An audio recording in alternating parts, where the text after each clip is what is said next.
Hello students, date 8 फरवरी 2025 में current affairs से जितने भी क्वेश्चंस बन सकते हैं या जितने भी क्वेश्चंस एक्सपेक्टेड हैं हम उन क्वेश्चंस को पढ़ेंगे।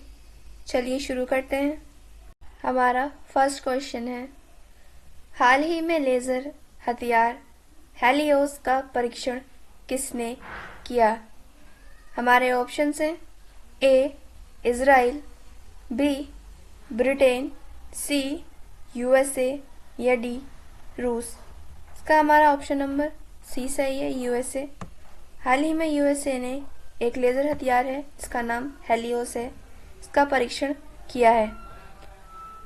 लेज़र हथियारों का जो निर्माण किया जाता है वह अधिकतर जो ड्रोन होते हैं उनको ध्वस्त करने के लिए किया जाता है।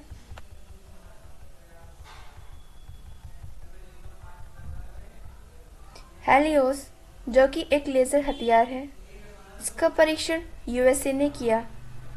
यूएसए की नेवी के द्वारा जो है हेलियोस का परीक्षण किया गया। हेलियोस हथियार को ड्रोन पर अटैक करने के लिए निर्माण किया जाता है। हेलियोस जो कि यूएसए का एक लेज़र हथियार है, इसका निर्माण यूएसए की कंपनी लॉकहीड मार्टिन ने किया है। हेलियोस इसका जो पूरा नाम है वह हाई एनर्जी लेज़र भी है। जिस प्रकार यूएसए के पास हेलियोस लेज़र वेपन है, उसी प्रकार चीन के पास भी एक लेज़र वेपन है जिसका नाम साइलेंट हंटर है। चीन के साथ साथ रूस के पास भी काफ़ी सारे लेज़र हथियार मौजूद हैं। नेक्स्ट क्वेश्चन है, हाल ही में यूएसए के बाद WHO से किसने अपनी सदस्यता वापस ली? हमारे ऑप्शन हैं A Israel, B Argentina, C सऊदी अरब या डी यूक्रेन। इसका हमारा ऑप्शन नंबर बी सही है, अर्जेंटीना। अर्जेंटीना ने हाल ही में WHO से अपनी सदस्यता वापस ले ली है। अर्जेंटीना से पहले भी यूएसए ने WHO से अपनी सदस्यता वापस ली। यूएसए की WHO से सदस्यता वापस लेने की घोषणा यूएसए के 47वें क्रम के राष्ट्रपति डोनाल्ड ट्रंप ने की। यूएसए WHO के साथ साथ UNHRC संगठन से भी बाहर हो चुका है। यूएसए के राष्ट्रपति डोनाल्ड ट्रंप ने WHO से बाहर होने की सदस्यता पर कार्यकारी हस्ताक्षर कर दिए हैं। अर्जेंटीना देश भी WHO से बाहर होने की अपनी सदस्यता वापस ले ली है। अर्जेंटीना के WHO से बाहर होने की घोषणा अर्जेंटीना के राष्ट्रपति जेवियर मिलेई ने की। WHO की स्थापना 7 अप्रैल 1948 में हुई व WHO का मुख्यालय जिनेवा, स्विट्जरलैंड में स्थित है। WHO हमारा वर्ल्ड हेल्थ ऑर्गेनाइजेशन है। नेक्स्ट क्वेश्चन है, हाल ही में वित्तीय सेवा कंपनी बीकन और यस बैंक ने भारतीय आप्रवासियों के लिए इंडिया बिल पे कहाँ लॉन्च किया? हमारे ऑप्शन हैं A Canada, B Oman, C UAE या डी सऊदी अरब। इसका हमारा ऑप्शन नंबर ए सही है, कनाडा। कनाडा में रह रहे सभी भारतीय अप्रवासियों के लिए यस बैंक और बीकन कंपनी ने मिलकर इंडिया बिल पे लॉन्च किया है। यानी कि यदि कनाडा में रहने वाले जो रिश्तेदार हैं जो कि भारत में रहते हैं, या जो फैमिली है, परिवार है जो भारत में रहते हैं, यदि उसके परिवार को कोई बिल पे करना हो तो कनाडा में रह रहा वो व्यक्ति डायरेक्टली अपने परिवार का बिल पे कर सकता है। कनाडा में भारतीय आप्रवासियों के लिए इंडिया बिल पे को लॉन्च किया गया है। इस बिल को लॉन्च करने में बीकन कंपनी और यस बैंक ने मिलकर लॉन्च किया है। इंडिया बिल पे की मदद से कनाडा में रहने वाले भारतीय आप्रवासी आसानी से क्रॉस बॉर्डर बिल पेमेंट कर सकते हैं। चूँकि कनाडा और भारत की जो करेंसी है, मुद्रा है, वह अलग अलग है और इसी मुद्रा को क्रॉस बॉर्डर बिल पेमेंट भी कह सकते हैं। और इसी मुद्रा के लेन देन के लिए कनाडा में रह रहे सभी भारतीय प्रवासियों के लिए क्रॉस बॉर्डर बिल पेमेंट को शुरू किया गया है। इंडिया बिल को लॉन्च करने का उद्देश्य है कि भारत में धन को लाया जा सके। नेक्स्ट क्वेश्चन है, हाल ही में आरबीआई द्वारा 5 वर्षों के बाद तय की गई नई रेपो रिपोर्ट कितने प्रतिशत है? हमारे ऑप्शन हैं ए 6.15%, बी 6.25%, सी 6.35% या डी 6.50%। इसका हमारा ऑप्शन नंबर बी सही है, यानी कि 6.25% हाल ही में आरबीआई द्वारा जारी की गई नई रेपो रिपोर्ट के परसेंटेज है। 6.25 से पहले 6.5% रेपो रेट थे। रेपो रेट को आरबीआई द्वारा ही संभाला जाता है। हाल ही में हुई मौद्रिक नीति समिति में 5 वर्षों के बाद तय की गई नई रेपो रेट 6.25% रहा। मौद्रिक नीति समिति हर 2 महीने में होने वाली बैठक है, यानी कि साल में 6 बार मौद्रिक नीति समिति रेपो रेट को जारी करती है। 5 वर्ष के बाद रेपो रेट में गिरावट हुई है। 5 वर्ष पहले जो रेपो रेट थे वह 6.5% था और अब जो है रेपो रेट 6.25% है। मौद्रिक नीति समिति में 6 सदस्य होते हैं, जिसमें 3 आरबीआई के सदस्य व 3 सरकारी सदस्य होते हैं, यानी कि सरकार की ओर से होते हैं। इस नीति के अध्यक्ष आरबीआई के गवर्नर होते हैं और हाल ही में हुई मौद्रिक नीति समिति के अध्यक्ष वर्तमान में आरबीआई के गवर्नर संजय मल्होत्रा थे। मौद्रिक नीति समिति का कार्य रेपो रेट को 2 से 6% के बीच में रखना है।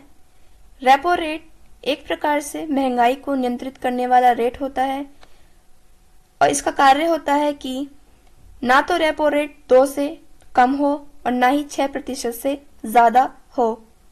पहले की रेपो रेट 6.5% से घटकर 6.25% हो गया है, यानी कि 0.25% रेपो रेट घट चुका है। रेपो रेट को हम लोग का जो पूरा नाम होता है वह होता है repurchasing option rate. Next question है, हाल ही में रूसी अंतरिक्ष एजेंसी रोसकोसमोस का नया महानिदेशक किसे नियुक्त किया गया?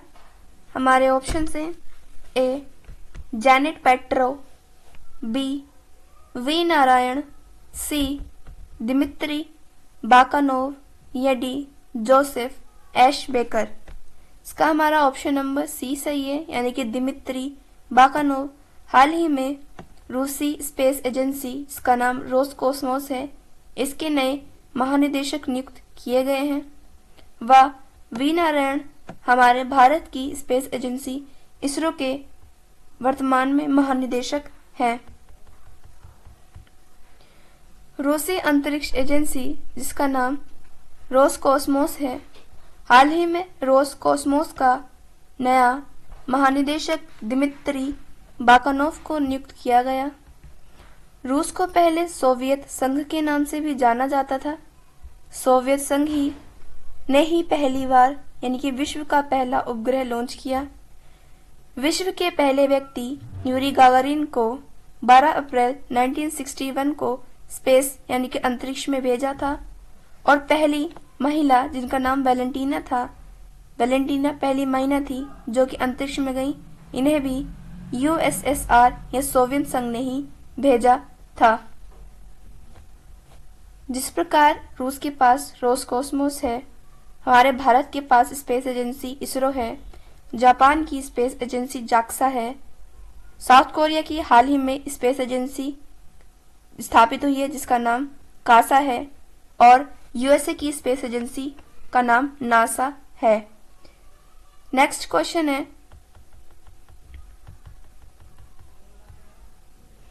हाल ही में 38वां सूरजकुंड अंतर्राष्ट्रीय शिल्प मेला कहाँ प्रारंभ हुआ? हमारे ऑप्शन है ए नई दिल्ली, बी हरियाणा, सी चंडीगढ़ या डी गुजरात। इसका हमारा ऑप्शन नंबर बी सही है, हरियाणा। हरियाणा के फरीदाबाद में हाल ही में 38वें क्रम का सूरजकुंड अंतर्राष्ट्रीय शिल्प मेला प्रारंभ किया गया। सूरजकुंड अंतर्राष्ट्रीय शिल्प मेला एक हैंडीक्राफ्ट मेला है। 38वें क्रम का सूरजकुंड अंतर्राष्ट्रीय शिल्प मेला हरियाणा के फरीदाबाद में प्रारंभ हुआ। फरीदाबाद में हो रहा सूरजकुंड अंतर्राष्ट्रीय शिल्प मेला एक हैंडीक्राफ्ट मेला है। इस बार के 38वें सूरजकुंड अंतर्राष्ट्रीय शिल्प मेला में 2 भागीदार राज्य हैं, जिसमें पहला भागीदार राज्य मध्य प्रदेश है व दूसरा भागीदार राज्य ओडिशा है।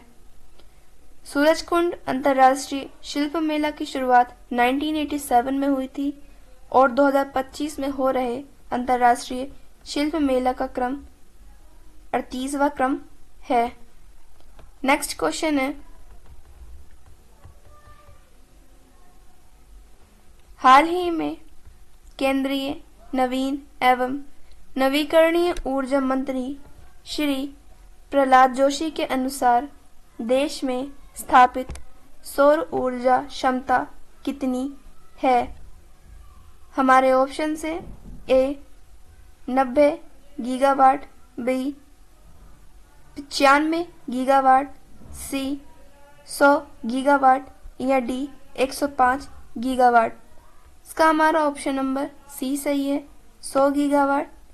100 गीगावाट व इसकी गुणा 10 की घात 9 से कर दी जाए वह हमारा वाट होता है। 1 गीगावाट में 10 की घात 9 वाट होता है। हमारे नवीन एवं नवीकरणीय ऊर्जा मंत्री श्री प्रहलाद जोशी ने हाल ही में यह घोषणा करी है कि हमारा देश में स्थापित सौर ऊर्जा की क्षमता लगभग 100 गीगावाट है।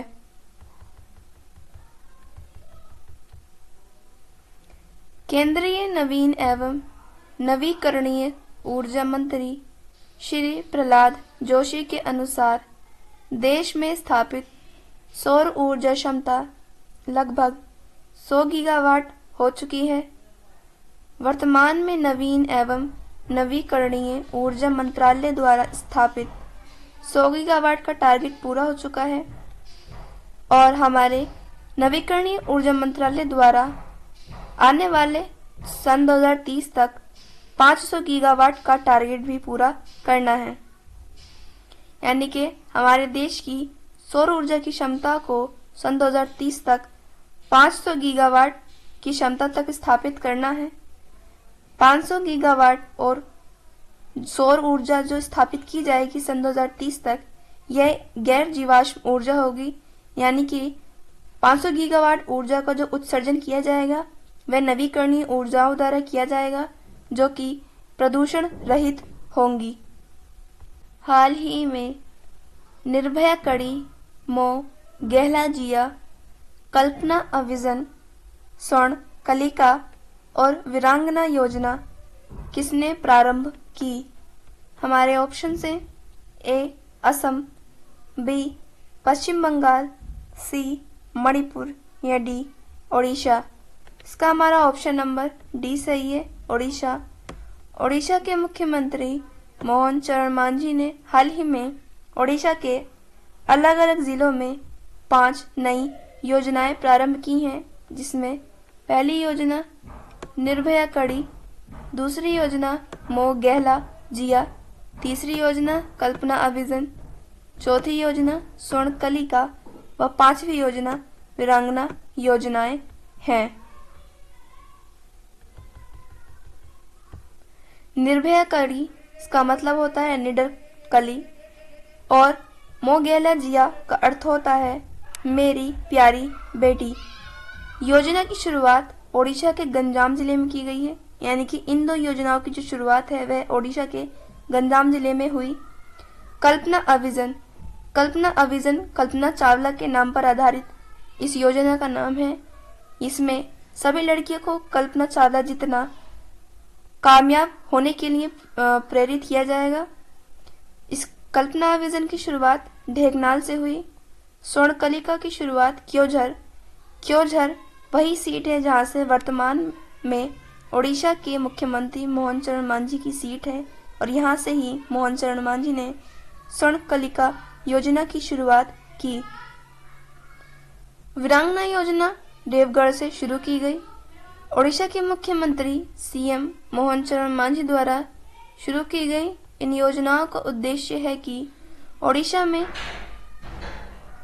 महिलाओं जो लड़कियां हैं उनका बाल विवाह को रोका जा सके, महिलाओं में सेल्फ डिफेंस को बढ़ावा दिया जा सके, उच्च शिक्षा प्रदान की जा सके व कन्या भ्रूण हत्या को रोका जा सके। इन सभी योजनाओं का जो संबंध है वह महिलाओं से है। महिलाओं को ज्यादा से ज्यादा प्रेरित करने के लिए इन योजनाओं को शुरू किया गया है। नेक्स्ट क्वेश्चन है, हाल ही में इंदौर के बाद किस शहर में भीख मांगने को अपराध घोषित किया गया? हमारे ऑप्शन है ए जयपुर, बी सूरत, सी भोपाल या डी भुवनेश्वर। इसका हमारा ऑप्शन नंबर सी सही है, भोपाल। भोपाल से पहले भी इंदौर अपने शहर में भीख मांगने को अपराध घोषित कर चुका है, और अब भोपाल शहर ने भी अपने शहर में भीख मांगने पर बैन कर दिया है। इंदौर के साथ साथ भोपाल शहर ने भी भीख मांगने को अपराध घोषित किया है। भीख को अपराध भारतीय नागरिक सुरक्षा संहिता 2023 की धारा 163 के अनुसार किया गया। इस धारा के अनुसार यदि कोई भीख देते हुए पकड़ा जाता है तो उसे 6 माह की जेल और 2500 रुपये जुर्माना देना होगा। नेक्स्ट क्वेश्चन है, हाल ही में नक्सल मुक्त राज्य होने का दावा किसने किया? हमारे ऑप्शन से ए कर्नाटक, बी तमिलनाडु, सी महाराष्ट्र या डी ओडिशा। इसका हमारा ऑप्शन नंबर ए सही है, कर्नाटक। कर्नाटक के सीएम ने हाल ही में यह दावा किया कि कर्नाटक नक्सल मुक्त हो चुका है, और ऐसा इसलिए किया गया क्योंकि कर्नाटक का एक सबसे बड़ा नक्सलवाद इंसान था जिसका नाम था कोटे हांडो रविंद्रन। इसने हाल ही में आत्मसमर्पण कर दिया है, और कोटे हांडो के आत्मसमर्पण के बाद जो है कर्नाटक को नक्सल मुक्त होने का दावा किया गया है। कर्नाटक के मुख्यमंत्री सिद्धारमैया ने कर्नाटक को नक्सल मुक्त राज्य होने का दावा किया है। कर्नाटक का सबसे बड़ा नक्सलवाद कोटे हांडो रविंद्र ने आत्मसमर्पण के कारण ही कर्नाटक को नक्सल मुक्त होने का दावा किया है। यदि कोई नक्सलवाद अपना आत्मसमर्पण करता है तो उसे आत्मसमर्पण के बाद 7.5 लाख की राशि प्रदान की जाती है, यानी कि 7.5 लाख की मुद्रा पैसों के साथ जो है कोई नक्सलवाद मुख्य धारा से वापस जुड़ने की कोशिश कर सकता है, और उसे मुख्य धारा से जुड़ने के लिए प्रदान की जाती है। नक्सलवाद के आत्मसमर्पण के बाद उसे राशि के साथ साथ उसकी स्किल्स में भी डेवलपिंग की जाती है। स्टूडेंट्स, ये क्लास हम यही ख़त्म करते हैं।